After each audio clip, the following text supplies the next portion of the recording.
Hey guys, here today to review Evolve 54.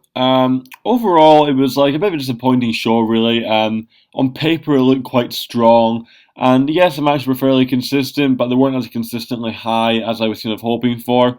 Like, all of the matches on the card, especially four of them, I thought would be a lot better than they would be. Then they kind of ended flat or ended out of nowhere, maybe went into a bit of overkill. But we'll get to that as the review goes on. We'll get right on with the show. Opener Team Tremendous versus Nese and Konley, or the Premier Athlete brand. I thought this was match of the night, to be honest. The reason being was I thought it had a really good flow to the match. The match flowed from the start to the end, and when it ended, it kind of felt like the match was over.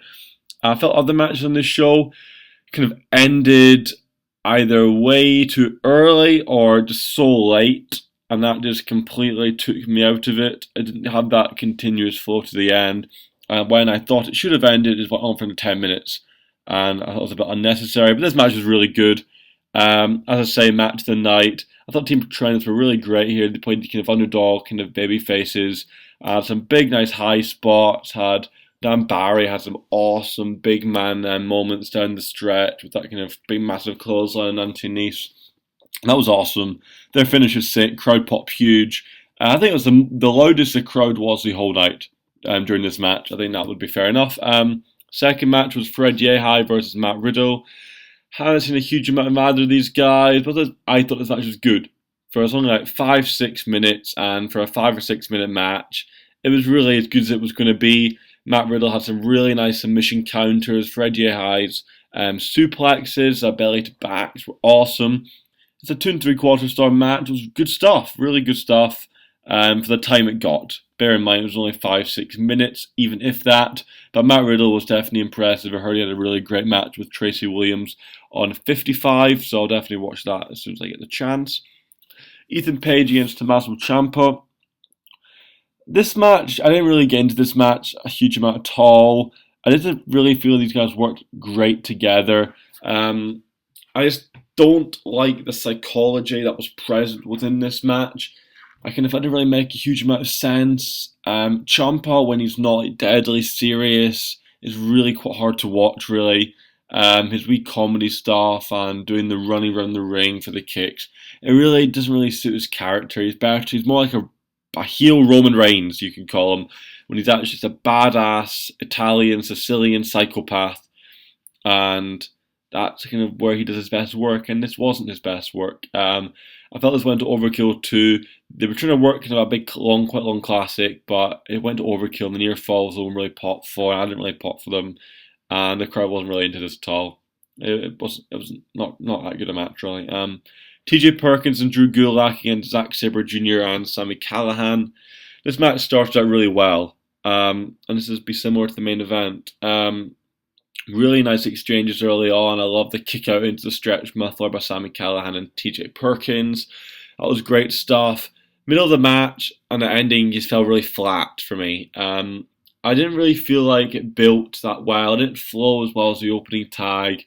Some really cool moments, but that's all I kind of got or felt. Some awesome moments. Sabre Jr. jumping into the kind of sleeper submission. That was cool, but other than that, I didn't really like the finish. Didn't really make much sense with kind of Drew Gulak flying out the ring and Sami Callihan kind of just standing there allowing him to do it. That took me out of the match a little bit, but I just thought the timing was out near the end. The match was pretty good in spots, I would say. Peter Kaasa against Tracy Williams was probably the weakest match in the show. Didn't have a huge amount of chemistry. Didn't think it was a particularly good match. Kaasa almost died with the sleeping tiger. Done with the Suzuki special, but then there's a twist. I don't know what that's called, but he almost got died off that when Tracy Williams didn't catch him. I didn't think this was very good. The Bravado brothers against Drew Galloway and Johnny Gargano. Huge fan of Gargano and Galloway. This match kind of worked a pretty standard kind of tag team match you see in Raw. Kind of got the we hope spots in the end in the start for Gargano and Galloway. Long heat, really long heat. And then the ending, it was good. Like, it wasn't like great. Do you know what I mean? It was just kind of, that's like the theme for the show. Had some really cool moments, but I just didn't really get so invested in the match. The crowd never got really invested in the match. Galloway hit the same spot twice near the end, which I didn't really see the point of. The crowd didn't really buy that. I don't mind those like no selling. Like, what's the definition of no selling? When they have super kicks and super kick, and then the guy hits back to the lariat. That's great. I find that really entertaining. But when it's on like 4 matches in a row, it just really I don't buy it as much. I think PWG does that quite well. They always have one match, usually the Young Bucks match, where that happens and the crowd pop huge. But it happened here to the Bravado brothers, and no one really cared. And that was the problem with this match. The match wasn't bad at all. It was a pretty alright to good match, but nothing more. Main event, Chris Hero and Tommy End versus Roppongi Vice. Follows the trend for the rest of the show. First 5, 6, 7 minutes of this match were awesome. Chris Hero on the sidelines, really good, tight psychology, really needing Tommy End to make the tag. I like what the announcers were talking about with Chris Hero. Tommy End was recruited by Chris Hero to be part of Evolve, and now they've joined forces and they're equals. They're going for the tag team title. I like that. That was a good bit of story to add to the match. But then it just kind of, put it this way, they were trying to build like a match went long. It was a really long match. It's trying to build like a 30-minute classic, and it just felt really flat. Like, they just kind of hit a lot move after move after move after move near the end. And like they did the pile driver spot, which was awesome. Then I thought that's the finish, and it wasn't the finish, and it just didn't really make any sense. And then Tommy went to top rope, and he just kind of stood there really awkwardly. And then they did that really cool arm drag spot off the top rope. I did like that. And then the match just kept going and going.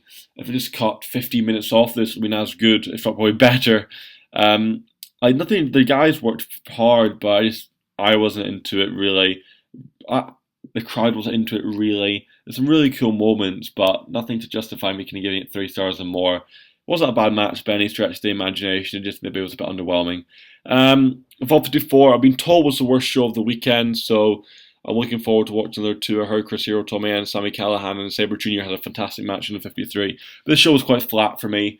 Had a really good opener. They're going to be completely psyched. That'll be an awesome show of wrestling. But the wrestling wasn't bad. I just felt like it was under par for Evolve. I'm looking forward to watching the next 2 shows. And thanks guys for listening. And I'll see you next review.